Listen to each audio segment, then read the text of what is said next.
అందరికీ వందనాలు. మరో ఎపిసోడ్కి మీ అందరికీ స్వాగతం.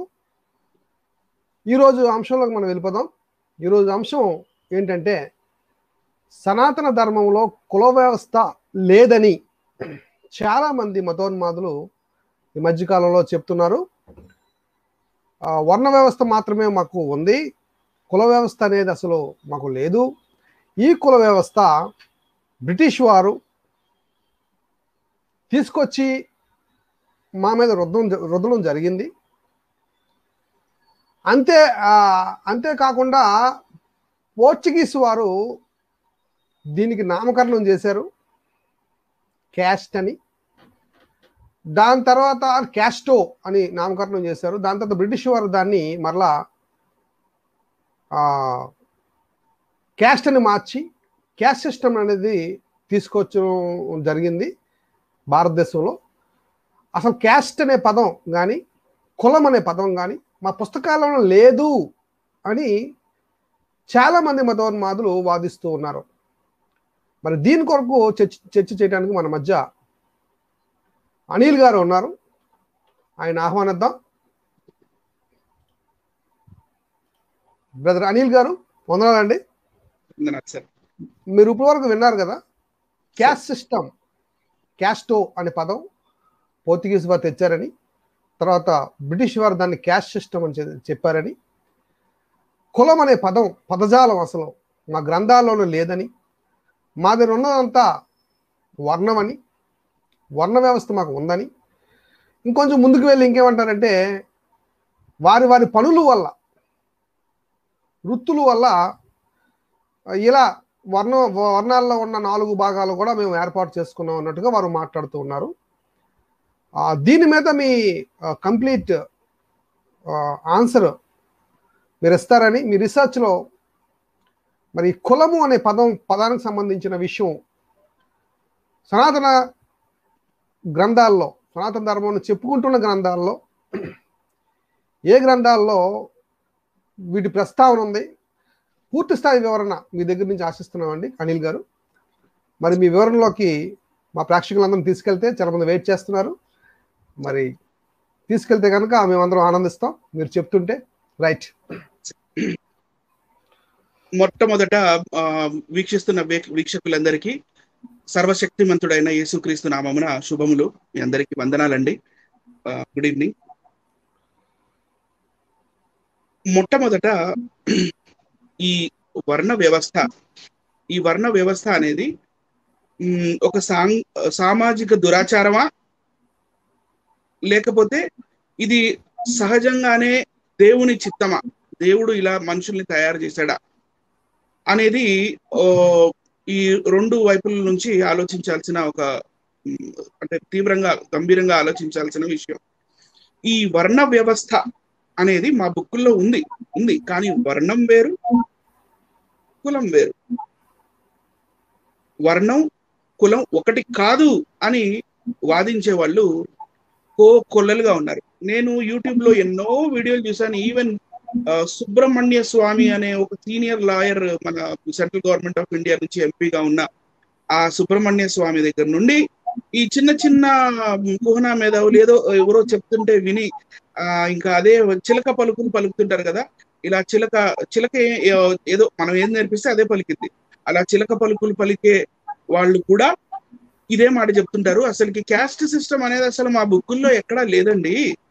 అసలు మాకు క్యాస్ట్ సిస్టమ్ కి అది అసలు ఎలాంటి ఇది లేదు, ఇది బ్రిటిష్ వాళ్ళు పెట్టింది, పోర్చుగీస్ తెచ్చిన మాట, లేకపోతే ఇది కొంతమంది ఏమో ఇది సాంఘిక దురాచారమే, కానీ మా బుక్కుల్లో ఎక్కడా లేదు, మాకు దీనికి ఎలాంటి కనెక్షన్ లేదు అని చెప్తారే కానీ ఈ వర్ణ వ్యవస్థ వల్ల ఎన్ని కోట్ల మనుషుల జీవితాలు ఎన్నో వందల సంవత్సరాల నుంచి ఎలా చెడిపోయాయి, నాశనం అయిపోయాయి. అంటరానితనము, లేకపోతే తక్కువ జాతి వాళ్ళని చెప్పి ఫ్రీగా పని చేపించుకొని, శూద్రులు అని చెప్పి నానా రకాలుగా వాళ్ళని చండాలులని ఇట్లా దూషించి వాళ్ళని ఊరు నుంచి బయట పొలిమేర దగ్గర ఉంచి ఒక కాలం అప్పుడు మూతికి ముంత, వెనకాల ఒక తాటి మట్ట, మళ్ళీ కాలుకి గజ్జలు ఉండాలి, నడుస్తూ ఉంటే సౌండ్ రావాలి. ఊర్లోకి ఎంటర్ అవ్వాలంటే మిట్ట మధ్యాహ్నం పూట మాత్రమే ఎంటర్ అవ్వాలి. ఎందుకంటే ఆ నీడ కూడా ఎవరి మీద పడకూడదు. మిట్ట మధ్యాహ్నం పూట 12 గంటలకి ఆ నీడ పైన ఉంటది కాబట్టి ఆ నీడ ఎవరి మీద పడకూడదు. మూతికి ముంత, ఎందుకంటే ఉమ్ము అవి ఎక్కడా పడకూడదు.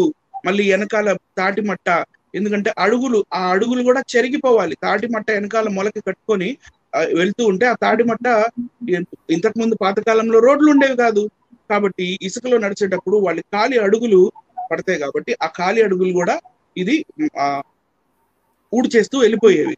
సో ఇలా ఎన్నో కోట్ల మందిని ఈ వర్ణ వ్యవస్థ పేరు చెప్పి నా భారతీయుల్ని భయంకరంగా మోసం చేశారు. ఈ ఆర్య బ్రాహ్మణ వాదం కలిగిన వీళ్ళు ఈ ఆర్య బ్రాహ్మణవాదులు వీళ్ళ మతం పేరు సనాతన ధర్మం అని చెప్పుకుంటున్నారు. రైట్, చెప్పుకోండి. కానీ కుల వ్యవస్థ అనేది మా బుక్కుల్లో లేనే లేదు. అసలు కులం అనేదే లేదు. కేవలం అంటే కేవలం నలుగురే, బ్రాహ్మణ, క్షత్రియ, వైశ్య, శూద్రులు వీళ్ళు మాత్రమే.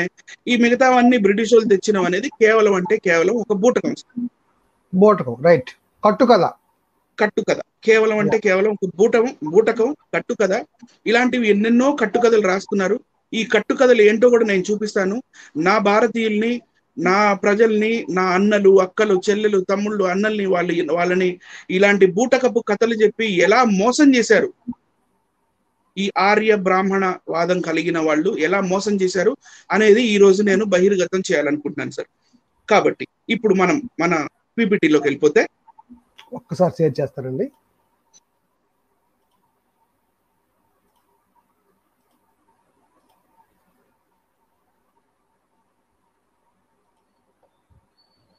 మన ఈరోజు టాపిక్ కి అనుగుణంగా ఈ హెడ్డింగ్ నేను ఇవ్వడం జరిగింది సార్. సనాతన ధర్మ గ్రంథాలలో కుల వ్యవస్థ ఉందా అనేది క్వశ్చన్. ఉందా లేదా? ఈ రోజు ఈ ప్రోగ్రామ్ అయిపోయే లోపల ఈ కుల వ్యవస్థ అనేది ఉందా లేదా వివరించి మనం ప్రజలకు చూపిద్దాం సార్.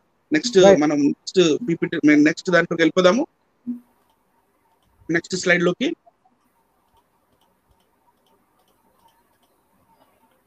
వర్ణ వ్యవస్థ అంటే ఏంటి అసలు? ఫస్ట్ ఆఫ్ ఆల్ మనము ఈ కుల వ్యవస్థ గురించి మాట్లాడేటప్పుడు ఈ కుల వ్యవస్థ వీళ్ళ సనాతన గ్రంథాలు అని చెప్పబడుతున్న ఈ గ్రంథాలు అంటే పురాణాలు కానీ, లేకపోతే ఈ స్మృతులు కానీ, ఈ ఇతిహాసాలు కానీ, వీటిలలో చెప్పబడిన ఈ వర్ణ వ్యవస్థ అంటే ఏంటి అనేది ఒకసారి మనం చూడాలి. నీట్ గా ఒక డీప్ లుక్ వేయాలి. ఒకసారి చూసి అప్పుడు దాని గురించి మాట్లాడుతూ మనం ఈ కుల వ్యవస్థ దగ్గరికి వెళ్దాం సార్. సో వర్ణ వ్యవస్థ అంటే ఏంటి? వర్ణ వ్యవస్థ అంటే నెక్స్ట్ స్లైడ్ లో చెప్పబడింది సార్. పురుష సూక్తం అనే ఒక సూక్తం ఉంటుంది సార్. ఆ సూక్తం మనకి ఎక్కడ దొరుకుతుందంటే ఋగ్వేదం 10వ మండలం 90వ సూక్తం పేరే పురుష సూక్తం. ఆ పురుష సూక్తంలో 15వ మంత్రం నుంచి ఈ విరాట్ పురుషుణ్ణి హోమంలో అంటే యజ్ఞం చేసేటప్పుడు, ఆయనని మంటల్లో కాల్చేసేటప్పుడు ఆయన ముఖంలో నుంచి బ్రాహ్మణుడు, మరి భుజాల్లో నుంచి క్షత్రియుడు, తొడల్లో నుంచి వైశ్యులు, పాదాల్లో నుంచి శూద్రులు వచ్చినట్టుగా వీళ్ళు అందులో రాసుకున్నారు.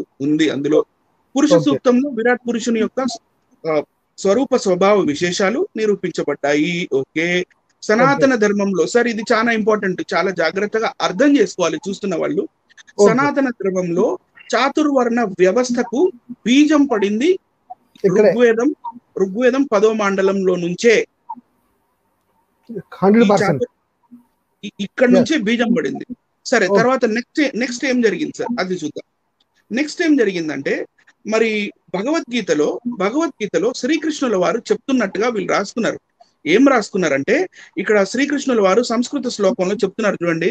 చాతుర్వర్ణ్యం మయా సృష్టం గుణకర్మ విభాగశః అని రాస్తున్నారు. చాతుర్వర్ణ్యాన్ని నేనే సృష్టించాను. మయా సృష్టం గుణకర్మ విభాగశః అంటే గుణకర్మలు, గుణము వారి గుణాల వల్ల, వారి గుణకర్మల ద్వారా వారికి నేను ఇచ్చాను అని చెప్పి. ఇప్పుడు గుణాలంటే ఏంటి? ఈ గుణకర్మలు ఏంటి, ఈ గుణాలు అంటే ఏంటి అంటే, ఈ గుణాలు 3 రకాలండి హైందవ సనాతన గ్రంథాల ప్రకారము. సాత్విక గుణం, రజస్స గుణం, తామసిక గుణం సార్. ఓకే. సాత్వికం, రాజసం, తామసికం. సాత్వికం, రాజసం, తామసికం. Right sir. ఇవి 3 గుణాలు. ఈ 3 గుణాలు ఏంటంటే, సాత్వికులు, ఆ పేర్లోనే ఉంది సాత్వికులు అని. They are the preachers, teachers, worshippers, they are the knowledge people. రాజసిక్ పీపుల్ అంటే అందులోనే మనకు అర్థమైపోతుంది రాజసం గల్ల వాళ్ళని. ఈ తామసికులు అంటే వాళ్ళు ఎప్పుడు కన్ఫ్యూజన్ లో ఉంటారు, మునిగ్గా ఉంటారు, చండాలు, నీచులు, లేకపోతే వీళ్ళు మంచి ఆలోచనలు ఉండవు, వీళ్ళకి చెడు బుద్ధులు ఉంటాయి, దుర్బుద్ధులు ఉంటాయి, ఈ బుద్ధులన్నీ ఉండేవాళ్ళు తామసికులు. ఇవి 3 గుణాలండి. గుణాలు. ఓకే. ఈ 3 గుణాలు. ఈ గుణ కర్మలను బట్టి నేను చాతుర్వర్యాన్ని సృష్టించాడు అని కృష్ణుడు చెప్తున్నట్టుగా వీళ్ళు రాస్తున్నారు. Right sir. భగవద్గీత చాప్టర్ 4 శ్లోక 13 ఇందాక మనం చూసాం కదా, అదనమాట. ఇది ఇప్పుడు చూడండి, ఇప్పుడు మీకు అర్థమవుతుంది ఈ శ్లోకం యొక్క మీనింగ్. చాతుర్వర్ణ్య మయా సృష్టం గుణకర్మ విభాగశః. గుణకర్మల్ని విభాగించి నేను ఈ చాతుర్వర్ణ్యం అనే దాన్ని నేనే సృష్టించాను అని కృష్ణుడు చెప్తున్నట్టుగా రాసుకున్నారు. సరే సార్. ఇప్పుడు 4:13 రైట్. అదే సరే 4:13 సారీ 4:13 4:13. నెక్స్ట్ లోకి వెళ్దాం సార్. ఇప్పుడు ఇవి 3 గుణాలు మనం చూసాం. ఈ 3 గుణాల వల్ల ఈ చాతుర్వర్ణ్యం అంటే 4 వర్ణాలు. ఈ 4 వర్ణాలు వచ్చినాయండి. బ్రాహ్మణ, క్షత్రియ, వైశ్య, శూద్ర అని మనకి సనాతన గ్రంథాల్లో ఉన్న ఆల్మోస్ట్ అన్ని బుక్స్ చెప్తుంటాయి మనకి. ఈ నలుగురు క్యారెక్టర్స్ మనకి ఆల్మోస్ట్ అన్ని బుక్స్ లో కనపడుతుంటాయి. ఇప్పుడు నెక్స్ట్ మనం స్లైడ్ లోకి వెళ్ళిపోతే 4 వర్ణాల నిర్మాణ వ్యవస్థ. This is the structure of the chaturvarnya. ఈ 4 దానికి ఈ స్ట్రక్చర్ ఏంటంటే ఒక నిచ్చెన లాంటి స్ట్రక్చర్ అన్నమాట. మనం సమాజంలో చూస్తే బ్రాహ్మణులు చాలా తక్కువ మంది ఉంటారు, కానీ వాళ్ళు చాలా హైయెస్ట్ పొజిషన్ లో ఉన్న వాళ్ళు గాను. తర్వాత మళ్ళీ క్షత్రియులు, వారి కింద వారు, క్షత్రియుల మరి బ్రాహ్మణుల కింద క్షత్రియులు, క్షత్రియుల కింద వైశ్యులు, వైశ్యుల కింద శూద్రులు ఉన్నట్టుగా ఈ చాతుర్వర్ణ ఈ వ్యవస్థ, దీని నిర్మాణ వ్యవస్థ, దీని స్ట్రక్చర్ అలా ఉంది మనకి. దీనికి స్ట్రక్చర్ వీళ్ళు ఇలా చూపిస్తుంటారు. సో లాస్ట్ లో కింద ఉన్న వాళ్ళేమో వీళ్ళేమో అన్టచబుల్స్ అన్నమాట. అన్టచబుల్స్ అంటే వీళ్ళెవరు ఎక్కడి నుంచి వచ్చారు అనేది అసలు మెయిన్ పాయింట్ అండి నాకు తెలిసి. వీళ్ళు ఎవరు ఎక్కడి నుంచి వచ్చారు అనేది హూ ఆర్ అన్టచబుల్స్ అని చెప్పి డాక్టర్ బిఆర్ అంబేద్కర్ గారు తన స్పీచెస్ అండ్ రైటింగ్స్ లో మనకి క్లియర్ గా చెప్పారు సార్. వీళ్ళు ఎవరు అనేది చెప్పాలంటే దీని మీద మనం ఒక 2-3 లైవ్లు చేయాలి సార్. Okay, right. వీళ్ళు ఎవరు, ఎలా ఇదయ్యారు అని చెప్పి. కానీ ఇప్పుడు this is not the right time to talk about the untouchables. ఎందుకంటే ఇప్పుడు అన్టచబుల్స్ గురించి మనం మాట్లాడామంటే ఈ కుల వ్యవస్థలో నుంచి మనం డివేట్ అయిపోతాం మ్యాటర్. సో తప్పకుండా మనం ఈ అన్టచబుల్స్ ఎవరు, ఈ అంటరాని వారిని ఎలా సృష్టించారు వీళ్ళు, ఈ ఆర్య బ్రాహ్మణ మతస్థులు అనేది మనం తర్వాత మళ్ళీ ఇంకోసారి చెప్దాం సార్. ఇప్పుడు నెక్స్ట్ స్లైడ్ లోకి వెళ్తే మనల్ని ఎప్పుడు కన్ఫ్యూజ్ చేసే క్వశ్చన్ వర్ణాలు మరియు కులాలు ఒకటేనా లేక వేరువేరా? Okay, right sir. ఈ డౌట్ మన ప్రోగ్రామ్ చూస్తున్న ఎంతో మంది సోదరులకి, మన ప్రోగ్రామ్ చూస్తున్న ఎంతో మంది వీక్షకులకి ఈ డౌట్ ఎప్పుడు చాలా సార్లు వచ్చింటది. మరి వర్ణం వేరు కులం వేరా, లేకపోతే 2 ఒకటేనా? అసలు వర్ణం ఏంటి, కులం ఏంటి? మరి కులాలేమో మా సనాతన గ్రంథాల్లో లేవంటారు, మళ్ళీ ఏమో భగవద్గీతలో ఏమో చాతుర్వర్ణ్యం మయా సృష్టం అన్నారు, మరి వర్ణ వ్యవస్థ గురించి వేదాల్లో ఉన్నాయి అవి అంటారు. సో మనం నెక్స్ట్ స్లైడ్ లోకి వెళ్తే ఇక్కడ నేను ఒక ఫోటో పెట్టాను చూడండి. వర్ణమా కులమా? ఈ చిక్కుముడి వీడేదేలా. ఈ కింద మనకు ఫోటోలో ఒక చిక్కుముడి ఉంది చూడండి సార్. దారాలన్నీ కలిసి చిక్కుపడిపోయి. ఓకే, అలా చిక్కు పడేలాగా వీళ్ళు మనల్ని కన్ఫ్యూజ్ చేస్తుంటారు. కన్ఫ్యూజ్ చేస్తూ ఏమంటుంటారంటే, అబ్బే మా గ్రంథాల్లో అసలు అలాంటివి ఏవి లేవండి, అబ్బే అసలు కులం అనే మాట లేదండి, అసలు కుల వ్యవస్థ ఎలా వచ్చిందో అసలుకి ఇది సామాజిక దురాచారం అంటారు కొంతమంది. పోర్చుగీస్ వాళ్ళు కాస్తో అనే మాట, కాస్తో అనే మాట నుంచి ఈ కాస్ట్ వచ్చింది, లేకపోతే బ్రిటిష్ వాడు డైరెక్ట్ గా ఈ కాస్తోని కాస్ట్ చేసేసాడు, కాబట్టి అసలుకి ఈ కాస్ట్ సిస్టమ్ మా బుక్స్ లో అసలు ఎక్కడా లేదండి, లేనే లేదని వీళ్ళు మాట్లాడుతుంటారు. సో ఇప్పుడు ఈ కాస్ట్ సిస్టమ్ పెట్టడం వల్ల ఏం జరిగిందంటే, ఈ మన భారతదేశంలో ఉన్న ఆల్మోస్ట్ 80 నుంచి 85% జనాభా అందరూ ఈ ఈ వర్ణ వ్యవస్థ వల్ల, అంటే కాస్ట్ అనకూడదు నేను, సారీ, ఈ వర్ణ వ్యవస్థ వల్ల శూద్ర జాతిలోకి వచ్చేసారు, శూద్ర ఆ కేటగిరీలోకి వచ్చేసారు సార్.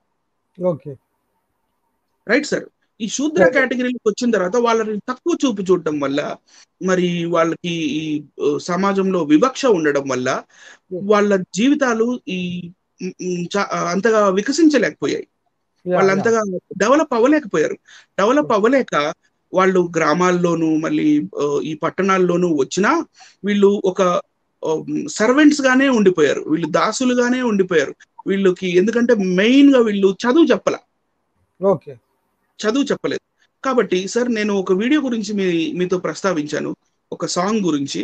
అది మన చూస్తున్న వీక్షకులకి చూపించడం చాలా అవసరం సార్. ఒక్కసారి మీరు అది ఒక 3-4 minutes ప్లే చేస్తారని నేను ఆశిస్తున్నాను సార్. రైట్, చూపిద్దాం అండి, పాట చూపిద్దాం సార్. రైట్, సింగిల్ కెమెరాలు పెట్టి చూపిస్తే బాగా కనబడుతుంది. రైట్,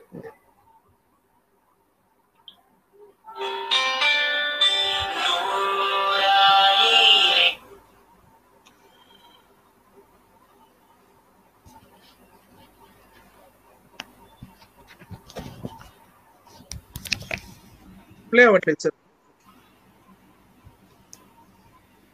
మామూలుగా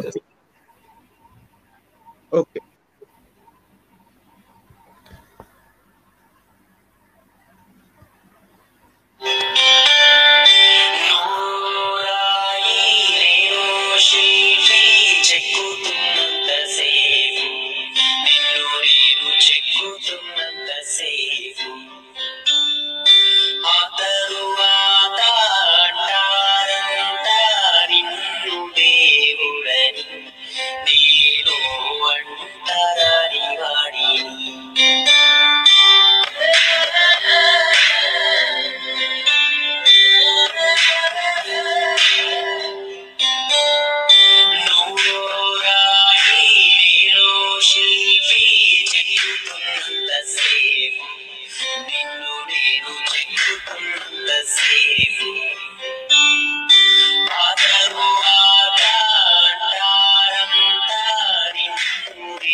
ఓకే సార్.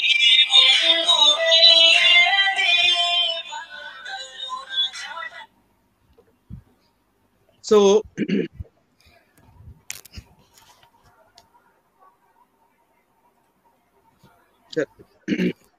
చూస్తున్న ప్రేక్షకులందరికీ మేము ఇప్పుడు ప్లే చేసిన ఒక 2 నిమిషాలు మేము ఏదైతే పాట ప్లే చేసామో ఆ పాట నువ్వో రాయి నేను శిల్పి అనే పాట అండి.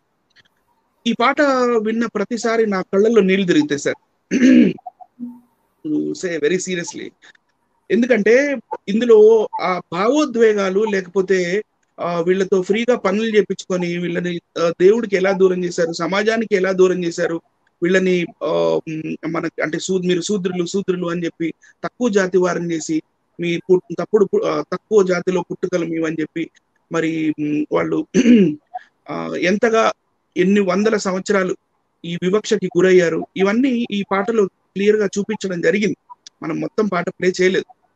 సో ఈ జాతుల వాళ్ళు ఎవరైతే ఉన్నారో వీళ్ళు ఎలా పుట్టారు, ఎక్కడి నుంచి పుట్టారు, అసలు వీళ్ళు ఎందుకు తక్కువ జాతి వాళ్ళు అయ్యారు అనేది మనకి ఎక్కడో కాదండి, శ్రీ బ్రహ్మ వైవర్త మహాపురాణం బ్రహ్మఖండం 10వ అధ్యాయం.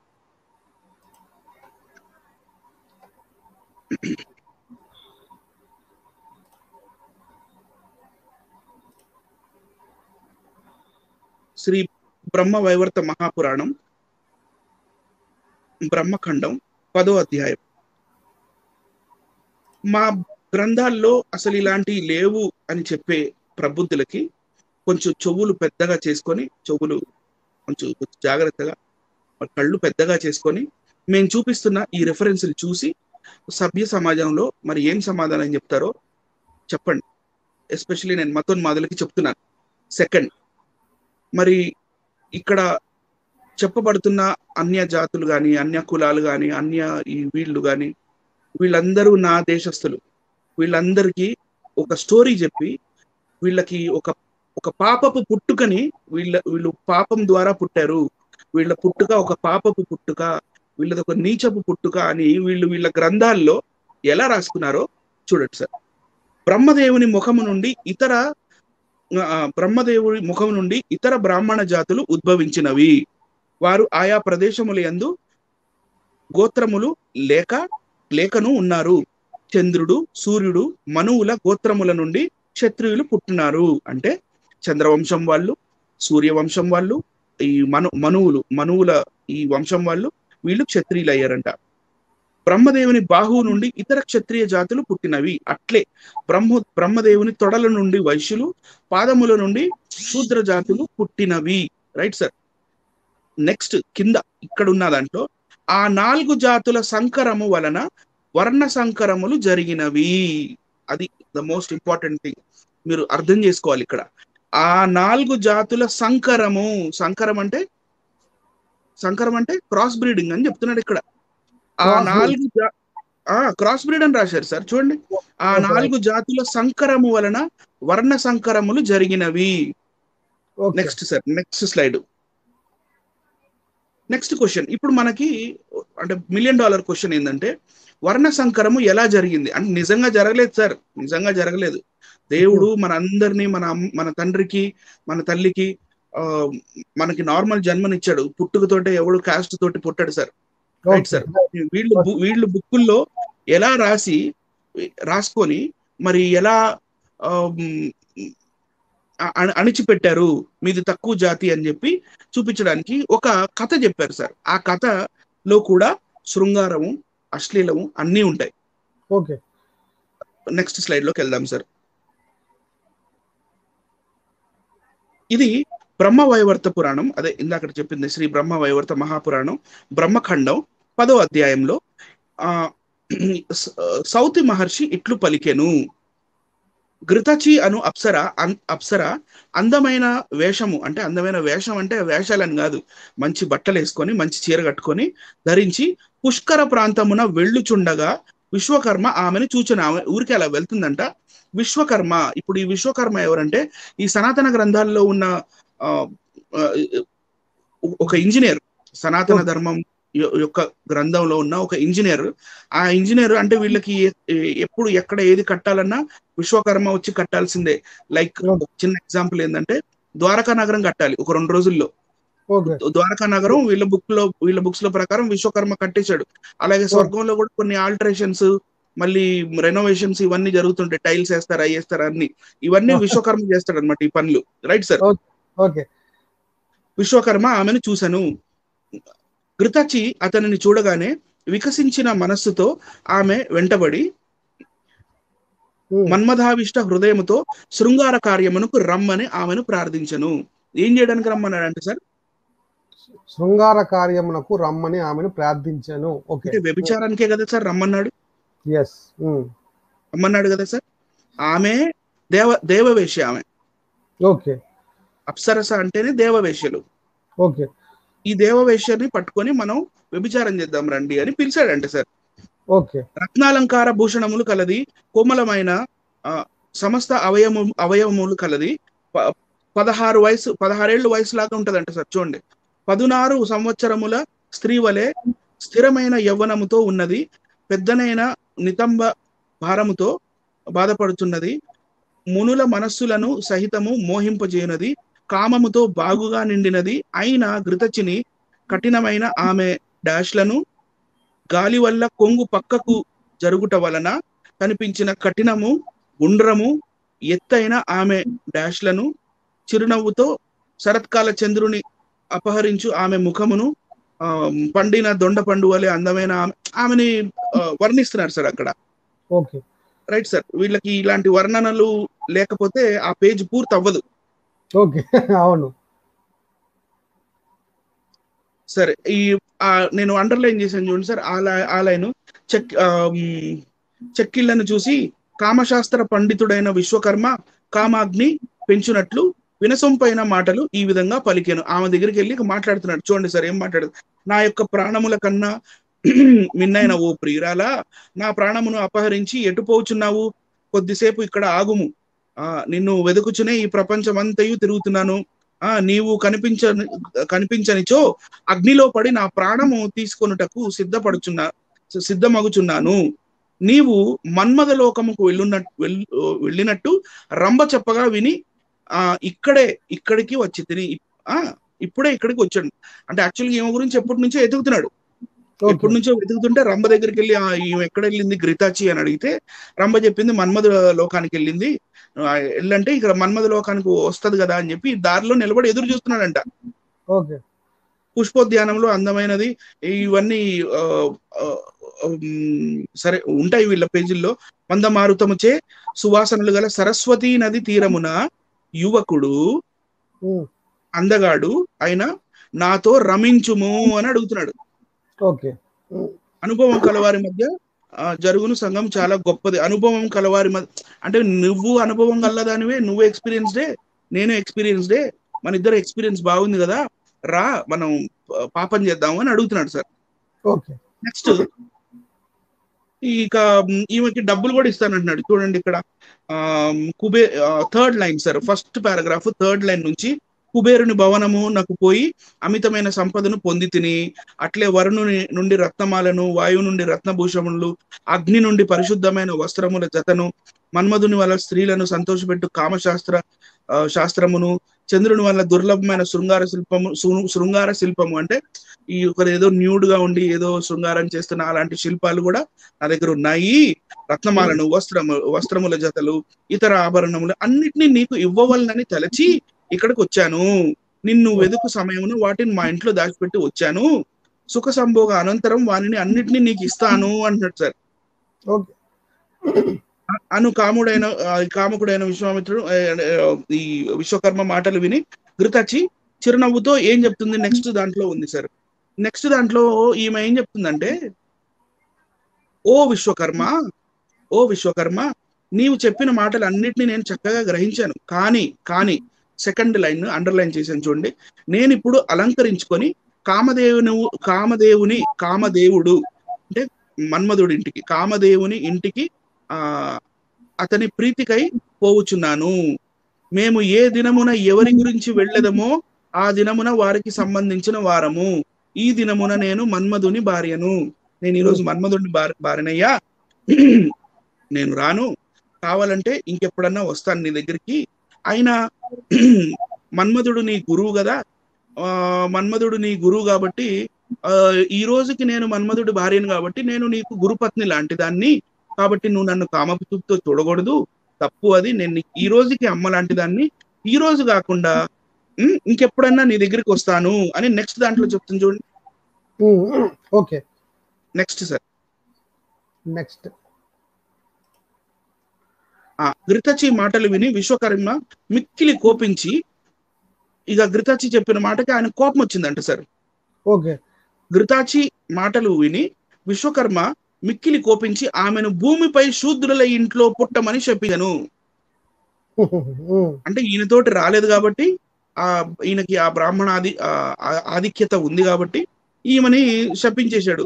ఇక మనం దేవరహస్యం సినిమాలో చూసాం కదా సార్, ఈ బ్రాహ్మణుల శాపానికి దేవుళ్లే, పెద్ద పెద్ద దేవుళ్లే పాపం వీళ్ళు ఏం చేయలేకపోయారు. ఈమె పాపం దేవ వేశ్య, ఈమెం చేసింది, ఈమెకు ఈ పాపము ఇంటిలో పుట్టమని శపించను. విశ్వకర్మ తనను శపించి అందువలన ఘృతచి చాలా కోప్పడి, విశ్వకర్మ నీవు కూడా స్వర్గ భ్రష్టుడవై భూలోకమున జన్మించమని శపించింది. ఆమె కూడా కోపం వచ్చింది.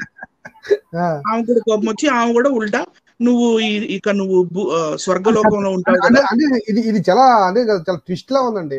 శపించిన వాళ్ళని శపించడం అంటే మన దేవరాష్ట్ర సినిమాలో ఇది మిస్ అయిందేమో. అంటే అక్కడ ఓన్లీ ఋషులే శపిస్తుంటారు అవతల వాళ్ళని, కానీ ఇక్కడ రివర్స్ లో ఏంటంటే ఋషులు సైతము శపించే సందర్భం. ఎందుకంటే సార్ ఈమె దగ్గర కొన్ని పవర్స్ ఉంటాయి. Okay okay okay right right. ఎందుకంటే వీళ్ళ దగ్గర దేవకన్యలు, దేవ వేశ్యల దగ్గర కొన్ని పవర్స్ ఉంటాయి. ఎందుకంటే వీళ్ళు రోజుకొక భర్త కదా. Okay okay right right right. అట్లా 3,000,000 మంది ఉండారు వీళ్ళకి. ఇట్లా 3,000,000 పవర్స్ ఉంటాయి వీళ్ళకి. అర్థమవుతుంది కదా సార్? అర్థమవుతుంది. Right right. కంటిన్యూ. ఈ విధంగా ఘృతచి విశ్వకర్మను శపించి మన్మధుని గృహమునకు వెళ్లి అతనితో జరిగిన విషయము అంతయు తెలిపెను. అదేదో అప్పుడే శూద్ర స్త్రీలాగా పుట్టొచ్చు కదా, అట్లా పుట్టకుండా మళ్ళీ మన్మధుడి దగ్గరికి వెళ్ళి ఆమె డ్యూటీ ఆమె చేసింది. ఈ విధంగా ఘృతచి విశ్వకర్మను శపించి మన్మధు గృహమునకు వెళ్లి అతనితో జరిగిన విషయం అంతయు తెలిపెను. మన్మధుని మాటలు అనుసరించి ఘృతచి భారతదేశమునందు, మన ఇండియాలోనే అంట, ప్రయాగలో, అది అలహాబాద్ లో, ఘృతచి భారతదేశమునందున్న ప్రయాగ పట్టణములో, ప్రయాగ అంటే అలహాబాద్ సార్. ఇప్పుడు మనకి యోగి ఆయన పేరేంటి సార్, యూపీ సీఎం పేరు యోగి ఆదిత్యానంద పేరు. యోగి ఆయన సీఎం అలహాబాద్ పేరు మార్చి ప్రయాగరాజ్ అని పెట్టాడు కదా. మరి అలహాబాద్ లోనే త్రివేణి సంగమం ఉంది సార్. నేను వెళ్ళాను, చాలా సార్లు వెళ్ళాను. అక్కడ సరస్వతి నది లేదు కానీ గంగా యమున రెండు కలుస్తాయి. ఆ ఝూసి అని ఒక పెద్ద బ్రిడ్జ్ ఉంటది అక్కడ. సో అక్కడ జరుగుతుంది అనమాట. అలహాబాద్ లో ప్రయాగ పట్టణంలో ఒక పశుల కాపరి భార్యకు కూతురుగా జన్మించను. గోపిక కడుపులో జన్మించినాను. ఘృతచి తన గత జన్మ స్మృతి కలదై తపస్సునిగా మారి గంగానదీ తీరములో 100 దివ్య సంవత్సరములు తపస్సు చేసినట్టు ఎట్టి వరములు అడక్క, ఎలాంటి వరాలు అవి కోరకుండా గత జన్మ గుర్తొచ్చి శూద్రుని ఇంట్లో పుట్టినా కూడా మరి ఈమె సత్యయుగంలో మరి ఏం చేసింది చూడండి సార్. ఈమె తపస్సు చేసింది. మరి ఆ టైంలో రాముడు ఇంకా పుట్టలేదు. పుట్టుంటే కట్ అయిపోయింది తలకాయ, శంభుకుడు కట్ అయిపోయింది కదా సార్ రామాయణంలో. సో ఆ టైప్ లో ఉండేది. కానీ చలో ఆమె చేస్తుంది. ఇంకొంచెం ఇప్పుడు విశ్వకర్మతో ఏం జరిగిందో ఇది చూద్దాం. ఈమెమో శూద్రాలుగా పుట్టేసింది, విశ్వకర్మ కూడా శపించింది కదా. విశ్వకర్మ ఎలా పుట్టాడంటే, విశ్వకర్మ ఘృతాచి యొక్క శాపం విని కోపము శోకం రెండిటు కోపశోకంతో తండ్రి అయిన బ్రహ్మదేవుని లోకమునకు పోయాను. అక్కడ అతను బ్రహ్మదేవుని నమస్కరించి స్తుతించి తనకు జరిగిన విషయం అంతయు అతనికి తెలుపుకొనెను. బ్రహ్మదేవుని అనుగ్రహం వలన అతడు భూలోకమున ఒక బ్రాహ్మణ స్త్రీ కడుపులో బ్రాహ్మణుడుగా పుట్టి గొప్ప శిల్పిగా మారెను. ఇందాక పాటలో ఎవరుంది సార్? శిల్పి. గొప్ప శిల్పిగా మారెను. అతడు రాజులకు, ధనవంతులకు, ఇతరులకు అందమైనవి, ఆశ్చర్యకరమైనవి, విచిత్రమైనవి అయిన వివిధ శిల్పములను చేసి ఇచ్చడి వాడు. అక్కడ దాకా అమ్మయ్య చలో వీళ్ళిద్దరు పుట్టారు, పెద్దగా అయ్యారు సార్. ఇప్పుడు ఇక్కడ ట్విస్ట్ స్టార్ట్ అన్నమాట. ఇప్పుడు ఈ కుల వ్యవస్థ గురించి మాట్లాడేది ఏంది? ఈ విశ్వకర్మ మాకెందుకు? ఈ ఘృతాచి కథ మాకెందుకు? వీళ్ళు శాపాలు పెట్టుకుంటే మాకేంది? మళ్ళీ శూద్ర దాంట్లో పుట్టేదేంటి? ఏమైంది అనిల్ కుమార్, నీకు పిచ్చి పట్టిందా? ఎందుకు ఇవన్నీ చూపిస్తున్నావు అని అనుకుంటున్నారేమో కదా చూస్తున్న ప్రేక్షకులు. కదా అని అనుకుంటున్నారేమో. ట్విస్ట్ ఇక్కడ నుంచి స్టార్ట్ అవుతుందండి. మీరు ఓకే. ఎంతో పేషెన్స్ గా ఎంతసేపు విన్నందుకు థ్యాంక్ యూ. హ్మ్. ఒక దినము ప్రయాగలో ఉన్న మహారాజుకు అవసరమైన శిల్పములు చేయుచు స్నానము చేయుటకు గంగా నదికి వెళ్ళెను. గంగా తీరం ఉంటది అలహాబాద్ లో, చెప్పాను కదా సార్. అవునవునవును. అవును. అవును. గంగా తీరమునకు వెళ్ళెను. అక్కడ తన గత వృత్తాంతము అంతా తెలిసి తపస్సు చేసుకున్న నెక్స్ట్ యువతిని చూసి ఆమె ఘృతాచి అను అప్సర అని తాను విశ్వకర్మనని గత జన్మ స్మృతిచే గుర్తించి వెంటనే వెంటనే మళ్ళీ ఏం చేశాడు చూడండి. మన్మద వశుడై తపస్వి అయిన ఘృతచితో ఆమె తపస్సు చేసుకుంటుంది పాపం. ఆమె తపస్సు హ్మ్. చేసుకుంటున్నా కూడా ఆమెను చూసి కామిచ్చాడు ఈయన. తపస్వి అయిన ఘృతచితో ఇట్లు మధురముగా పలికెను. ఓ ఘృతాచి, నువ్వు ఇక్కడ ఉంటివా? నన్ను జ్ఞాపకము చేసుకొనుచున్నావా? నేను విశ్వకర్మను. నీ కొరకు మన్మధుడు నా మనస్సును దహించి వేయుచున్నాడు. సుందరి, నన్ను సేవించినచో నీ శాపము తొలగించగలను. బ్రాహ్మణ కుమారుని ఈ మాటలు విని నూతన రూపంలో ఉన్న ఘృతచి మధురముగా నీతితో కూడుకున్న మాటలు శాంతముగా ఇట్లు పలికెను. ఘృతచి ఏం చెప్తుందంటే, ఓ విశ్వకర్మ, నీవు పూర్వము నా దగ్గరకు వచ్చినప్పుడు నేను మన్మధుడి ప్రియురాలను, అంటే ఆ రోజు మన్మధుడికి నేను భార్యగా ఉండే అప్పుడు ఆ టైంలో. ఇప్పుడు ఓకే. తపస్సు చేసుకుంటున్నాను. ఓకే. తపస్సు చేసుకొనుచున్న దానను. ఇది ఇది పుణ్యములకు నిలయము, కర్మక్షేత్రమైన భారత భూమి. ఈ భారత క్షేత్రంలో గంగా నది తీరంలో నీతో సంగమించుట ఎంతవరకు తగినది? తప్పు కదా. నువ్వు గంగా నది తీరంలో ఇలాంటి తప్పు చేద్దాము అని అనడం తప్పు కదా అని అన్నప్పుడు వెంటనే విశ్వకర్మ ఏం చేశాడు చూడండి సార్. నెక్స్ట్ ఘృతాచి యొక్క పై మాట విని విశ్వకర్మ గాలి వలె మారి గాలి అయిపోయాడంట వెంటనే సార్. ఓకే. గాలి వలె మారి ఆమెను చందన వృక్షములు అంటే శాండిల్వుడ్ ట్రీస్, ఓకే. చందన వృక్షములకు నిలయమైన మలయ పర్వత ప్రాంతమునకు తీసుకొని పోయాను. ఈ మలయ పర్వతం ఎక్కడుంది సార్ ఇండియాలో? మలయ పర్వతం. ఓకే. తీసుకెళ్ళిపోయాడు. సరే, పర్వతాలు ఎందుకు ఆమె పారిపోకూడదు కదా మళ్ళీ, అందుకని పర్వతాల దగ్గర తీసుకెళ్ళిపోయాడు. ఓకే. అందమైన మలయ పర్వత శ్రేణుల్లో పువ్వులు చందనముల యొక్క గాలిచే పరిమళించి ఉన్న పుష్పములతో ఆమెతో సుఖ సంభోగము చేశాడు. మొత్తానికి పాపం చేశాడు సార్ ఆమెను తీసుకెళ్లి. ఈ విధంగా 12 సంవత్సరములు రాత్రింబగళ్ళు గడవగా, 12 సంవత్సరాలు అంట సార్ గడవగా ఆమెకు పరిపూర్ణ గర్భము కలిగి అక్కడనే కొడుకులు కనెను. ఇప్పుడు ఇక్కడ నుంచి మనం ఇందాక పాట చూపించాం కదా సార్, అది వస్తుంది కింద పేజీలో సార్. వారే మాలాకారులు, మాలలు అల్లువారు, కర్మకారులు, కమ్మరులు, శంఖకారులు అంటే ఈ కాంక్ మేకర్స్ అని ఇంగ్లీష్ లో రాసి ఉంటది, అది కూడా చూద్దాం సార్.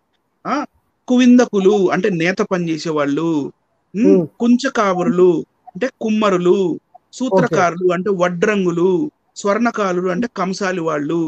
కులం అసలు కులాలు మా దాంట్లో లేనే లేవంటారు. ఇన్ని ఇంకా వాళ్ళ పేర్లు కూడా చెప్తున్నారు కదా సార్ వీళ్ళ బుక్కుల్లో. అవును. ఎవరు సార్ వాళ్ళు లేరని చెప్తున్నది? ఆల్మోస్ట్ అందరూ. ఓకే. ఎవ్వరు ఈ వీళ్ళ బుక్కులు చదువుకోలా. Right sir. ఘృతాచి విశ్వకర్మలు తమ కుమారులకు వరములు ఇచ్చి వారందరినీ భూమిపై నుంచి శాపము వలన తమకు కలిగిన మానవ శరీరములను వదిలి తమ తమ స్థానములకు వెళ్ళిపోయారు. ఇక వాళ్ళ పని అయిపోయింది, వెళ్ళిపోయారు. మోసు తీరిపోయింది, వెళ్ళిపోయారు సార్. Right sir. నెక్స్ట్, అబ్బాబ్బే మీరు పెట్టింది వాక్యమేనండి, అసలు మాకు శ్లోకాలు చూపించలేదు, ఇదంతా బోగస్, మీరు అంతా ఏమేమో మీరే పేపర్ మీద టైప్ చేసుకొని అన్ని మాకు ఇట్లా ఏమేమో చూపిస్తున్నారు, నువ్వు నమ్మవు అని అంటుంటారు కదా. చూడండి, ఇది బ్రహ్మ వైవర్త పురాణ Sanskrit to English translated by Shantilal Nagar.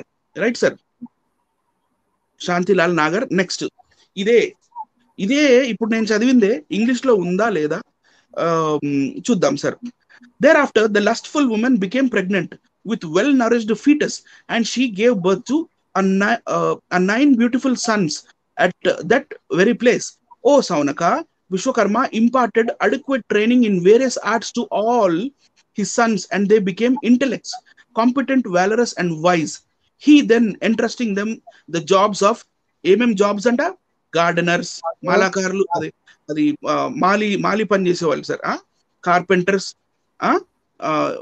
Conch makers అంటే ఇందాక శంఖదారులు ఏదో ఉన్నారు కదా, conch makers, weavers, potters, goldsmith and painters and also bless them variously. మరి ఉంది కదా సార్ సంస్కృత శ్లోకంతో పాటు, లేదంటారు? క్లియర్ గా ఉందండి, రైట్. నెక్స్ట్ వెళ్దాం సార్. స్వర్ణకారుడు, దాని కంటిన్యూషన్ అంటే ఇందాక మనం తెలుగులో చదువుతున్నాం కదా, దాని కంటిన్యూషన్ సార్. స్వర్ణకారుడు స్వర్ణమును దొంగిలించుట వలన బ్రహ్మశాపమునకు గురి అయి భ్రష్టుడాయను, అంటే తక్కువ జాతిలోకి పడిపోయాడంట సార్. స్వర్ణకారుడు స్వర్ణమును, ఇది నిజంగా జరగలేదు, వీళ్ళ బుక్కులో ఇలా రాసుకున్నారు సార్.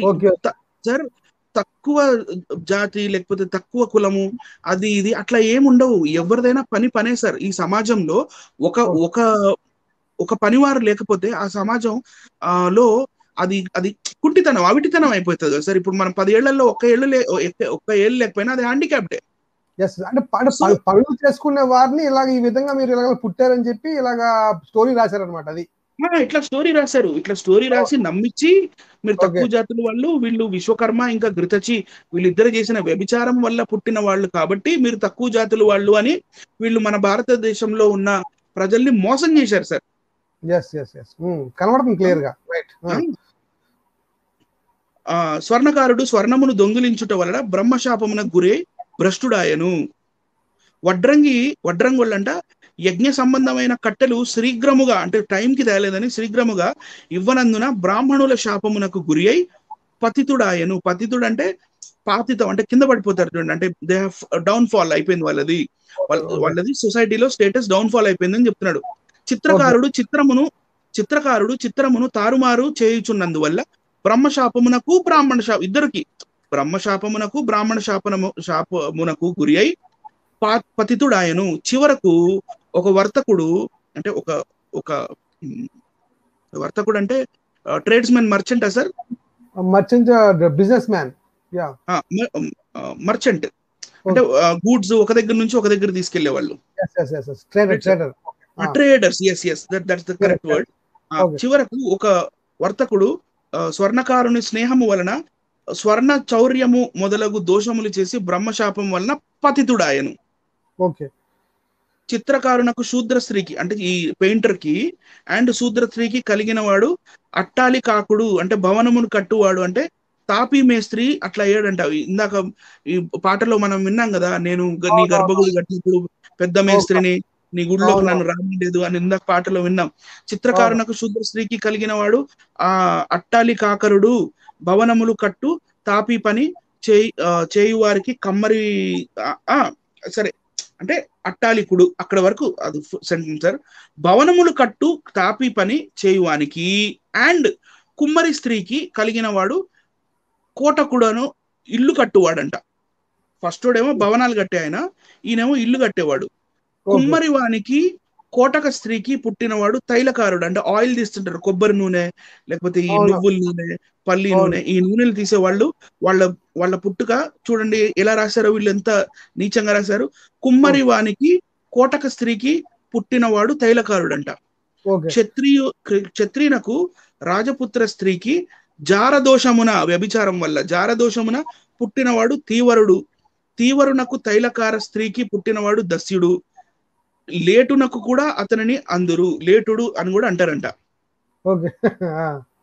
సో ఇదే విషయం లేదండి కల్పించి రాశారు, శ్లోకాలు చూపండి అని అంటారు కదా. అందుకే ఇది వచ్చింది. Okay. స్వర్ణకార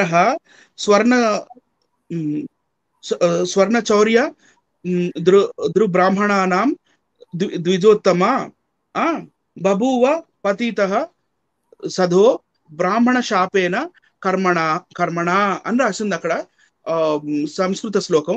oh best of the Brahmanas, the goldsmith fell from the position of the Brahmanahood by stealing the gold of Brahmanas. అంటే బ్రాహ్మణులు శాపం పెడితే వీళ్ళు సొసైటీలో ఇంకా వీళ్ళ స్టేటస్ తగ్గిపోయిందంటే సార్. మళ్ళీ నెక్స్ట్ ఇదంతా అదే ఉంటుంది. The woodcutter becoming unable to provide wood to Brahmanas for yajna in the time was fallen from the position. ఇది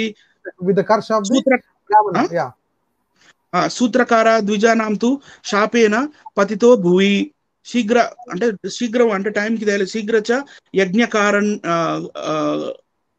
కాష్టాని నా దదౌ తేన హేతునా, అంటే టైంకి ఈ కట్టెలు ఇవ్వనందువల్ల ఈ ద్విజులు అంటే బ్రాహ్మణులు ఇచ్చిన శాపం వల్ల ఇట్లా దిగిపోయారని శ్లోకం కూడా చదివి చూపించాం. మరి ఉన్నాయి కదండి మీ బుక్స్ లో ఇవన్నీ. నెక్స్ట్ స్లైడ్కి వెళ్దాం సార్. ఉన్నాయి, అన్ని ఉన్నాయి చక్కగా, మామూలు లేవు. నెక్స్ట్ ఇవన్నీ చదవాలంటే ఇవన్నీ చూడండి సార్. లేటుడు తీవ్ర కన్యకు, లేటుడికి ఇందాక లేటుడు అని చదివాం కదా, ఓకే. లేటుడు తీవ్ర కన్యకు మాల్లుడు, మంత్రుడు, మాతరుడు, బండు, కోలుడు, కలందుడు ఇవన్నీ జాతులు. బ్రాహ్మణ స్త్రీకి శూద్రునికి పుట్టినవాడు చండాలుడు అంట. తీవరణకు చండాల స్త్రీకి కలిగినవాడు చర్మకారుడు అంట, అంటే చెప్పులు కుట్టేవాళ్ళు. చండాలునకు చర్మకార స్త్రీకి కలిగిన సంతానం మాంసఛేదనం అంటే మటన్ కొట్టేవాళ్ళంట. తీవరణకు మాంసఛేద స్త్రీకి కోంశుడు, కైవర్తకునకు కోంశ స్త్రీకి పుట్టినవాడు కార్తారుడు, లేటునకు చందాల స్త్రీకి హడ్డి. ఇవన్నీ ఇట్లా మన సమాజంలో అన్ని కులాలు అన్ని కనబడిపోతాయి, మొత్తం టోటల్ కులాలు. క్రాఫ్ట్స్మెన్ సార్, అంటే చేతి పని ద్వారా వాళ్ళు సేవలు అందించి మరి సమాజానికి ఎంతో సహాయం చేస్తూ సమాజానికి ఎంతగానో సేవ చేస్తున్న వీళ్ళందరూ ఇట్లా నీచంగా పుట్టారు అని వీళ్ళ బుక్కుల్లో రాశారు సార్. మరి మా బుక్కుల్లో అసలు ఎక్కడా కుల వ్యవస్థ లేదు, కులం గురించి లేదు అని చెప్తారు సార్. ఇప్పుడు మరి నెక్స్ట్ స్లైడ్ లోకి వెళ్దాం సార్. మళ్ళీ ఋషులు కూడా, ఇప్పుడు ఋషులు వ్యభిచారం చేస్తే ఎవరు పుట్టారు కూడా రాసుకున్నారు సార్. ఒక ఋషి వలన బ్రాహ్మణ స్త్రీకి ఋతుకాలము యొక్క మొదటి దినమున జరిగిన సంసర్గము వలన కుత్సితో ధరమున జన్మించిన వాడు కూదరుడు. ఋతు దోషమున జన్మించినను కూదరుని జన్మ శౌచము, విప్రుల జన్మ శౌచము, ఇవన్నీ వీళ్ళందరికీ ఇక వీళ్ళు పాపం వల్ల పుట్టారని చెప్పి ఇట్లా రాసుకున్నారు. నెక్స్ట్ దాంట్లోకి వెళ్దాం సార్. కింద కూడా శూద్రజీకి కింద మిలేచి జాతులకు చెందిన మలేచ్చులు ఎలా పుట్టారు అనే, మలేచ్చులు అంటే ఫార్మర్స్ ఎలా పుట్టారు అని కూడా వీళ్ళు రాసేసుకున్నారు సార్. వీళ్ళ బుక్కుల్లో ఫార్మర్స్ ఎలా పుట్టారు అని కూడా రాసేసుకున్నారు. ఓకే, నెక్స్ట్ చూద్దాం.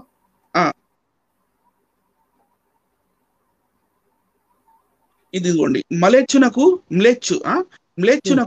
కువింద స్త్రీకి పుట్టినవాడు జోలుడు, జోలునకు కువింద స్త్రీకి పుట్టినవాడు శరాంకుడు. ఇవన్నీ శరాంకుడు, జోలుడు, ఇవేంటి అనేది సంస్కృత శ్లోకంలోకి వెళ్ళి మళ్ళీ సాంస్క్రిట్ డిక్షనరీ ఉంటది, ఆ డిక్షనరీలోకి వెళ్తే మొత్తం అన్ని పేర్లు వస్తాయి. Okay, right sir. ఈ విధంగా వర్ణ సంకర, ఇది చాలా important line sir. Second line, first paragraph second line. Okay, ఈ విధంగా వర్ణ సంకర, వర్ణం అంటే ఎవరు?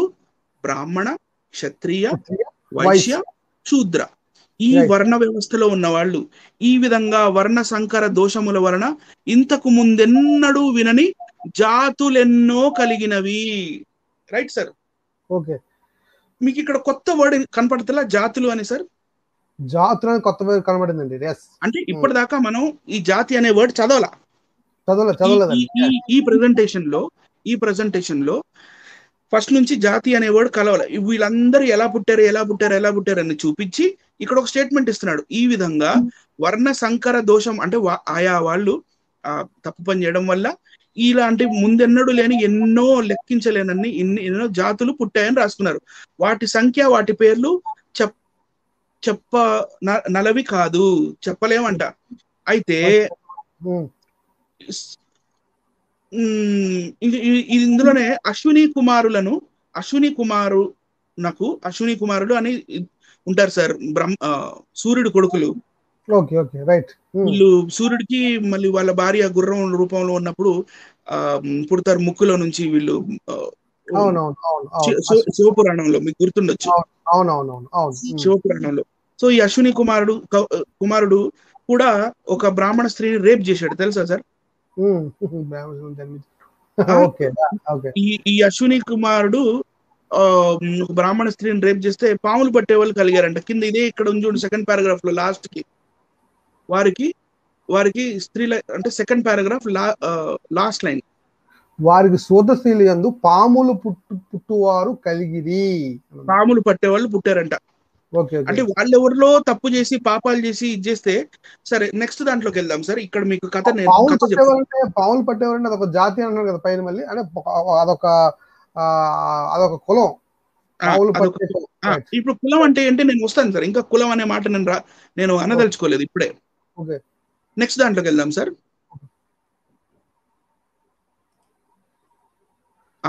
ఇది ఇక్కడ మళ్ళీ ఒక రేప్ స్టోరీ ఇంకొకటి, రైట్ సార్.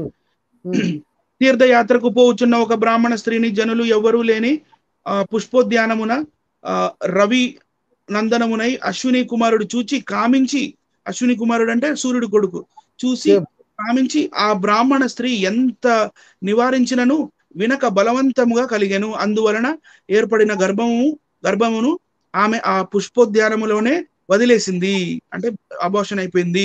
ఆయనను ఆ గర్భము బంగారు వన్నె వంటి పుత్రుడుగా మారెను. అప్పుడు ఆమె తన పుత్రుని తీసుకొని సిగ్గుతో ఇంటికి పోయి భర్తకు జరిగిన విషయము అంతయు తెలిపెను. కానీ ఆమె భర్త కోపంతో భార్యను ఆమెకు కలిగిన పుత్రుని వదిలిపెట్టగా ఆ స్త్రీ యోగ ధ్యానములో నదిగా మారిపోయింది. అంటే ఈ నది ఈ బ్రాహ్మణ స్త్రీ ఏంటి సార్ దీన్ని ఏమంటారు, వీళ్ళు తీర్థయాత్రలకు వెళ్తారు కదా, ఇట్లా తీర్థయాత్రలకు వెళ్ళేటప్పుడు ఈ స్త్రీని చూసి అశ్విని కుమారుడు రేప్ చేస్తే ఆమెకి సంతానం కలిగింది సార్. ఆ తర్వాత ఇంటికి వస్తే భర్త ఆమెను కొట్టి ఎల్లగొట్టేశాడు. ఆ తర్వాత ఆమె నదిగా మారిపోయింది. ఆ నది పేరు ఏంటి తెలుసా సార్? గోదావరి.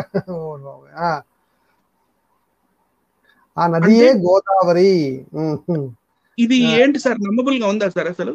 అసలు తీసుకొచ్చి ఆంధ్రాకి పెట్టి లింక్ ఇట్టారు ఏంటండి ఇది? East Godavari west Godavari people మధ్యలో ఉన్న గోదావరి ప్రాంతం తీసుకొచ్చారండి దీన్ని కథని. బుక్స్ అట్లానే ఉంటాయి సార్. అశ్విని కుమారుడు తన పుత్రునికి స్వయంగా వైద్య శాస్త్రమును అశ్విని కుమారుడు దిగి ఆ బంగారు వన్నెలో కనపడుతున్న ఆ పిల్లోడికి అశ్విని కుమారుడు తన పుత్రునికి స్వయముగా వైద్య శాస్త్రమును వివిధములైన శిల్ప శాస్త్రములను మంత్రమును నేర్పించెను.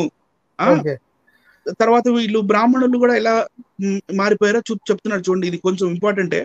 బ్రాహ్మణుడు వేతనము తీసుకొనుచు నక్షత్రములను గణించుచు వేద ధర్మములను వదిలేసి అది జ్యోతిర్గణ కూడా అయ్యాను. అంటే జ్యోతిష్కాలు చెప్పే వీళ్ళు మీ నక్షత్రాలు బాగాలేదు, ఇది బాగాలేదు, అది బాగాలేదు అంటుంటారు చూడండి. వాళ్ళలాగా తయారయ్యారంట ఈ అశ్విని కుమారుడికి ఈ పుట్టిన వీళ్ళు. ఇంకను అతి లోభము వల్ల అంటే డ్యూ టు ఇది దాన్ని ఏమంటారు, సెల్ఫిష్నెస్ వల్ల, లోభం వల్ల శూద్రుల దగ్గర గ్రహణ సమయంలో మృతులకు సంబంధించిన దానములు స్వీకరించబడి వారు. గ్రహణం సమయమనా? ఓకే. సో ఇట్లా మోసం చేస్తూ ఇలా పుట్టేవాళ్ళు అశ్విని కుమారుడికి పుట్టిన వాళ్ళు ఇలా అయ్యారని ఇవన్నీ చెప్తున్నారు సార్. దీన్ని బట్టి మీకు నేను నెక్స్ట్ కన్క్లూజన్ ఉంది, కన్క్లూజన్ లోకి వస్తాను. దీనివల్ల మీకేం అర్థమైంది, మీరు ప్రజలకు ఏం చెప్పాలనుకుంటున్నారు సార్? మనల్ని చూపించండి సార్. అంటే ఇప్పుడు దీనివల్ల ఏమైంది అర్థమైందంటే, మాకు ఈ వర్ణాల్లో ఉన్నవారు సంకరము జరగడం వలన ఇప్పుడు ఇండియాలో ఎక్స్క్యూజ్ మీ సార్, మనల్ని చూపించండి సార్. మనల్ని చూపించిన ఓకే రైట్.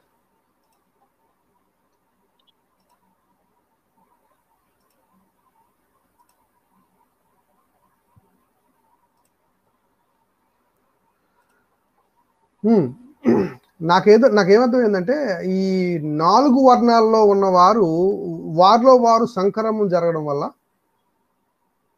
భారతదేశంలో ఉన్న కుల వ్యవస్థ టోటల్ గా వచ్చింది అని మనకు అర్థమవుతుంది. ఇప్పుడు మొత్తం మనం రాలేదు, వచ్చిందని రాశారు. అదే చెప్తున్నాను. అంటే వచ్చింది అంటే దాని అర్థం ఏంటంటే, ఇక్కడ పని చేసుకునేవారు అందరూ కూడా ఎవరి పనులు వాళ్ళు చేసుకునేవారు, వారి గ్రూప్స్ గా విడిపోయి ఎవరి పనులు వాళ్ళు చేసుకుంటున్నారు. వాళ్ళు చేసుకున్న వారిని ఒక కథ రాసి మీరందరూ ఈ పనులు ఎందుకు చేస్తున్నారంటే, మరి మీ గుణాల వల్ల మీ పూర్వీకుల పుట్టుకలు బాలేదు కాబట్టి మీరు నీచ జాతిలో ఉన్నారని రాసుకున్నారు సార్. ఒక కథ రాసి యాక్చువల్లీ మీ పుట్టుక కారణం ఇది, అని ఒక బేస్, అంటే ఒక బేస్ ఇచ్చేసి ఏం చేశారంటే వాళ్ళందరినీ అనగదొక్కే ప్రయత్నం అని టోటల్ గా చేసేసారండి. 100% చాలా క్లియర్ గా అర్థమైపోతుంది మనకి, రైట్. సో సార్, మరి చూస్తున్న వీక్షకులారా, మరి ఇది ఎంతవరకు సమంజసం? ఇది ఇట్లా నా దేశ ప్రజల్ని వాళ్ళకి నా దేశ ప్రజలకి అబద్ధాలు చెప్పి ఓకే మీరు నీచ జాతి వాళ్ళు, తక్కువ జాతి వాళ్ళు అని చెప్పి వివక్ష చూపించి ఇన్ని వందల సంవత్సరాలు ఇన్ని కోట్ల మందిని వీళ్ళ ఉసురు పోసుకున్నారే, మరి ఇది ఎంతవరకు మంచిది అనేది నేను భావోద్వేగానికి ఫీల్ అవుతున్నాను సార్. ఎందుకంటే ఆ నేను చూసాను గ్రామాల్లో ఇప్పటికి కూడా నేను ప్యార్లీ అనే ఒక ఊరు, దాని చుట్టుపక్కల ప్రాంతాలు మేము వెళ్ళినప్పుడు సందర్శించినప్పుడు అక్కడ చూసాం. అగ్రహారం వేరు, ఈ మాలపల్లి వేరు. అది మాలపల్లి, దాని పేరే మాలపల్లి. ఇక తర్వాత ఇట్లా చాలా వివక్ష ఇప్పటికీ ఉంది సార్. ఎన్నెన్నో మనం పెద్ద షాప్స్కి వెళ్తే, ఊర్లో ఫేమస్ షాప్కి వెళ్తే మన చేతుల నుంచి డైరెక్ట్ డబ్బులు తీసుకోరు. వాళ్ళు ఏమన్నా సామాన్ ఇవ్వాలన్నా కూడా దాన్ని వాళ్ళు ప్యాకెట్ లో కట్టి అక్కడ పక్కన పెడతారు అంతే. మనం తర్వాత తీసుకోవాలి. డైరెక్ట్ కాంటాక్ట్ అనేది ఉండదు. ఇప్పటికీ అంటరానితనం అనేది, ఈ తక్కువ కులం అనేది, తక్కువ ఇది అనేది. సో కానీ ఇప్పుడు దాకా నేను ఈ కులం అనే వర్డ్ ఇంకా యూజ్ చేయాలని అనుకోలేదు. కాబట్టి ఈ కులం అనేది నేను తప్పకుండా చెప్తాను సార్, ఇది ఎలా వచ్చింది, ఏమందని. మళ్ళీ ఈ బ్రిటిష్ వాళ్ళు వీళ్ళు చెప్పింది మరి అది ఎంతవరకు నిజం అనేది, అది కూడా కన్క్లూజన్ లో ఒక 5 minutes లో ఖతం చేసేస్తాను సార్. ఈ కన్క్లూజన్ ఒకసారి చూపించండి సార్ ప్లీజ్. ఒక విషయం చెప్పాలి ఏంటంటే, ఈ రోజుల్లో జరుగుతున్న పరువు హత్యలు అదే మనకి ఎగ్జాంపుల్ అండి. ఇప్పటికీ ఒక కులం అంటే ఒక కులం పడదు అనడానికి ప్రూఫ్ ఏంటంటే, మన కళ్ళ ముందే ఉన్న పరువు హత్యలు అని మనకు అర్థమవుతుంది. Right, continue. Honour killings. Yeah conclusion. Conclusion is very clear sir. It is very clear. మీరు చెప్పినట్టుగానే, మీరు 100% కరెక్ట్ గానే చెప్పారు. సనాతన గ్రంథాల ప్రకారం అంటే రియల్ గా ఇది జరగలేదు, ఇది కేవలం ఒక బూటకం సార్. సనాతన గ్రంథాల ప్రకారం అంటే, సనాతన గ్రంథాల్లో ఎక్కడున్నాయి? బ్రహ్మవైవర్త పురాణంలో ఇందాక మనం చూసాం, పరాశర స్మృతిలో కూడా ఇలాంటివి ఉన్నాయి, మనుస్మృతిలో కూడా ఇలాంటివి ఉన్నాయి. సనాతన గ్రంథాల ప్రకారం చాతుర్వర్ణ్య వ్యవస్థలో ఉన్నవారు వారి కామవాంఛలను తీర్చుకోవడానికి ఇతర వర్ణాల వారితో సంగమించడం అంటే వ్యభిచరించడం వల్ల వర్ణ సంకరం జరిగింది అని వీళ్ళ బుక్స్ లో వీళ్ళు రాసుకున్నారు. క్లియర్ గా మనం చదివాం కూడా. ఈ సంకర వర్ణులనే సంస్కృత భాషలో జాతి అని అన్నారు. ఇందాక నేను మీకు ఒక వర్డ్ చూపించాను, జాతులు. అదే నేను రిఫర్ చేస్తున్నా. నా సొంతగా నేను ఇక్కడ ఏం రాసి నేను చెప్పట్లేదు. ఈ వర్ణ సంకరం జరగడం వల్ల ఎన్నో రకాల జాతులు పుట్టాయి అని వాళ్ళు అక్కడ రాసుకున్నారు. Right sir. ఆయా జాతుల మళ్ళీ ఇంకా ఇప్పుడు నీచ జాతుల గురించి, ఆయా జాతుల వారు ఇతర జాతుల వారితో సంగమించగా జాతి సంకరం జరిగిందని కూడా రాసుకున్నారు. అంటే ఇప్పుడు వీళ్ళు అంటే చర్మం పని చేసేవాడు చండాల స్త్రీతో కలిస్తే ఇంకా ఏమైంది, అది ఇది అట్లాంటివి కూడా రాసుకున్నారు కదా సార్. పావులు పట్టేవారు, ఇట్లాంటివి ఇవన్నీ రాస్తున్నారు కదా. ఇప్పుడు మనము ఈ జాతి అంటే ఏంటి, ఈ జాతికి గల డెఫినేషన్ ఏంటి, మీనింగ్ ఏంటి అనేది చూడాలంటే మనం నెక్స్ట్ స్లైడ్ లోకి ఒకసారి వెళ్దాం సార్. ఇక్కడ లెక్సికో, నేను మొన్న పోయినసారి కూడా చెప్పాను, ప్రతి వర్డ్ కు ఒక లెక్సికాన్ నంబర్ ఉంటుందని. సో నాకు ఇక్కడ దీని లెక్సికాన్ నంబర్ అయితే నేను ఇక్కడ తీయలేదు, పెట్టలేదు. సో ఈ జాతి అనే మాటకి మీనింగ్ ఏంటి, అర్థం ఏంటి అనేది మనం డిక్షనరీ చూస్తే a caste or sub caste. Right sir. Caste or sub caste. జాతి అంటే వర్ణ సంకరం జరగడం వల్ల ఎన్నో రకాల జాతులు పుట్టెను అని రాసింది. మనం ఎలా చదవాలంటే, వర్ణ సంకరం జరగడం వల్ల ఎన్నో రకాల కులాలు పుట్టెను, క్యాస్ట్ పుట్టెను, సబ్ కాస్ట్ పుట్టెను అని ఇందాక మనం బ్రహ్మవైవర్త పురాణంలో ఎందుకంటే మనం ఈ జాతి అనే మాట తీసేసి కులం అనేది పెట్టాలని ఎందుకంటున్నా అంటే, వీళ్ళు చాలా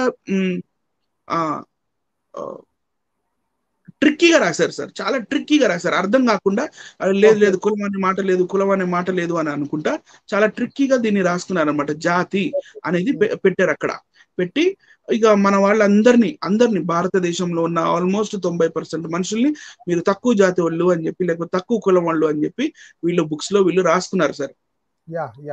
రైట్ సార్. ఇప్పుడు నెక్స్ట్ దానికి వెళ్దాం సార్. Next slide. ఇక్కడ ఇది బ్రిటానికా. ఈ బ్రిటానికా దీని మీనింగ్ ఏం చెప్తుందంటే, ఆల్టర్నేటివ్ టైటిల్ జాత్ జాత్ అంటే హిందీలో అంటారు, కాహో బాబు కా జాత్ కాహో, ఆప్కా కోనా జాత్ నహీ హై కా, అంటే ఇట్లా యూపీ బీహార్ లో ఈ టైప్ ఆఫ్ స్లాంగ్ మాట్లాడతారు. జాత్ ఎస్ ఎస్ ఎస్ ఎస్. ఇది హిందీ. సో యాజ్ యునో, మీ అందరికి తెలుసు నేను ఎయిర్ ఫోర్స్ లో సర్వ్ చేసినందువల్ల 20 సంవత్సరాలు నార్త్ ఇండియాలో ఉండడం వల్ల నేను రకరకాల రాష్ట్రాలకి నేను రకరకాల హిందీ భాషలు వగేరా ఇవన్నీ నాకు అర్థమైతాయి. కాబట్టి ఈ మీనింగ్ ఇక్కడ చదవగానే జాత్ అని రాయంగానే నాకు అర్థమైంది, ఓహో కా బాబు కోన్సా జాత్ కే హో అని చెప్పి వాళ్ళు అడుగుతున్నప్పుడు, ఓహో నీ కులం ఏంటని అడిగారా అప్పుడులో నన్ను అని నాకు ఈ డిక్షనరీ వగేరా ఇవన్నీ చూసినప్పుడు అర్థమవుతున్నాయి. So jati also spelled jat. Jat caste in Hindu society. The term is derived from the Sanskrit jata, born అంటే పుట్టినవారు, అంటే born into existence అంటే పుట్టుకొచ్చిన వాళ్ళు, and indicated a form of existence determining by birth. In Indian philosophy, jati described as group of things that have generic characteristics in common. Sociologically, jati has come to use universally to indicate caste group. అర్థమైంది sir ఇప్పుడు clear గా? Group among Hindus. అంటే సాంఘికము ఈ మన సంఘంలో అంటే లేకపోతే మన సమాజంలో సోషియాలజికల్లీ ఈ జాతి అనేది దానికి అర్థం ఏంటంటే క్యాస్ట్ గ్రూప్ అనే దాని అర్థం అని మనకి క్లియర్ గా దీని మనకి ఇక్కడ డిక్షనరీలో దాని డెఫినిషన్ ఇచ్చాడు జాతి అనేది. So sir next, okay okay that's it. Okay, so ఇప్పుడు పాలుకి పాలు నీళ్లుకి నీళ్లు సార్ మనల్ని పెట్టండి. సో ఈ చిక్కుముడి సార్ ఇప్పుడు వీడింది అంటారా? బ్రహ్మాండంగా వీడిందండి, చక్కగా క్లియర్గా ప్రేక్షకులు గమనించాలి. ఎన్నాళ్ళు వర్ణము అంటే ఏంటి, కులము అంటే ఏంటి, ఒక కన్ఫ్యూజన్లో ఉన్న వారికి చక్కని రీతిలో మరి విభజించి వర్ణం అంటే ఏంటి, వర్ణంలో నుంచి ఈ క్యాస్ట్ సిస్టమ్ ఎలాగొచ్చింది, కుల వ్యవస్థ ఎలాగొచ్చింది అనేది మనకి చాలా క్లియర్గా మనకి అర్థమవుతుంది. చక్కని వివరణ ఇచ్చారండి. ఇంకా కంక్లూడ్ చేస్తారా, ఫైనల్ మాటలు ఏం చెప్తారా? తప్పకుండా. సో వీళ్ళ ఈ సనాతన గ్రంథాలలో వీళ్ళు సరే రకరకాల క్యాస్ట్ గురించి రాశారు, ఓకే, కానీ ప్రతి ఒక్కళ్ళకి ఒక అంటే వాళ్ళ పూర్వీకులు ప్రతి ఒక్కళ్ళు ఒక తప్పు విధంగానే లేకపోతే ఒక అన్లాఫుల్ గానే పుట్టారు, వాళ్ళ జన్మ అన్లాఫుల్ గానే జరిగింది అనే విధంగా వాళ్ళని అవి రాసుకుంటూ వచ్చి మీరు తక్కువ జాతి వాళ్ళం అనేది it is a completely 100% conspiracy sir. ఈ సమాజంలో ఆధిక్యత కోసం ఈ ఆర్య బ్రాహ్మణులు ఒక క్రియేట్ చేసిన ఒక థియరీ ఇది, అంతే. అంతే తప్ప దీనికి నా దృష్టిలో పెద్ద విలువ లేదు, పెద్ద వాల్యూ లేదు. దేవుని ఎదుట ప్రతి మానవుడు ఒక్కడే సార్. మన అంబేద్కర్ గారు ఫారెన్ దేశానికి వెళ్ళినప్పుడు అక్కడ ఒక తెల్ల జాతివాడు ఒక ఫారినర్ వచ్చి ఒక గ్లాస్ లో నీళ్లు ఇచ్చాడంట ఈయన అంబేద్కర్ గారికి. అంబేద్కర్ గారు ఫస్ట్ ఆ నీళ్లు తాగలేదు, ఆయన కళ్ళల్లో నీళ్లు తిరిగినాయంట సార్. ఆయన కళ్ళల్లో నీళ్లు తిరిగినాయి. ఆయన గారు అంబేద్కర్ గారు, నా దేశంలో నా చేతికి ఇంతవరకు ఎవరు నా జాతి వాళ్ళు అంటే శూద్రులు తప్ప ఇంకెవ్వరు నాకు ఇంతవరకు నీళ్లు ఇవ్వలేదు. మా దేశంలో అగ్రకులాల బావులు వేరు, వాళ్ళ చెరువులు వేరు, మళ్ళీ మేము ఉండే ప్లేసులు వేరు, వాళ్ళు ఉండే ప్లేసులు వేరు. ఇక్కడేంటి అందరు ఇట్లా కలుపుకొని మాట్లాడుతున్నారు, అసలు ఏంటి వీళ్ళు ఏం బుక్ ఫాలో అవుతున్నారు, వీళ్ళు ఇదేంటి అని చెప్పి చూసినప్పుడు వీళ్ళందరూ బైబిల్ ని ఫాలో అవుతున్నారు. ఎంత గొప్ప విషయం sir. Bible is the one, Bible is the book, Bible is the real book, a true book, word of God, which says everybody is equal in sight of God. అది నా conclusion sir. Yes, good అండి. నిజంగా అండి, Bible ఉండబట్టి ఈనాటి సమాజంలో సమానత్వం అనేది ఈ ప్రపంచంలోకి వచ్చింది. లేకపోతే పరిస్థితి ఎలా ఉండేదో, పరిస్థితులు ఎలా ఉండేవో, అసలు కులం పేరట చాలా దారుణాలే ఉండేవేమో. బైబిల్ వచ్చిన తర్వాత సమాజంలోకి ప్రతి దేశంలో, ఏ దేశంకి బైబిల్ వెళ్ళినా సరే ఆ దేశంలో ఒక పరివర్తన తీసుకొచ్చింది. చాలా వ్యవస్థల్ని బాగు చేసింది. మనుషులందరూ ఒక తండ్రి పిల్లలే అని చెప్పింది. ఒకరి నుండే ప్రతి జాతి మనిషి వచ్చారని అపోస్తుల కార్యాలు 17వ అధ్యాయంలో దేవుడు రాయించాడు. ఏమంటే ఒకరి నుండే, ఆ ఆదాము నుండే ప్రతి ఒక్కరూ వచ్చారు, కానీ తల నుంచి ఒకరు, భుజాల నుంచి ఒకరు, ఇదనేది ఫిట్ అవ్వట్లేదు, అది సెట్ అవ్వట్లేదు. గమనించాలి.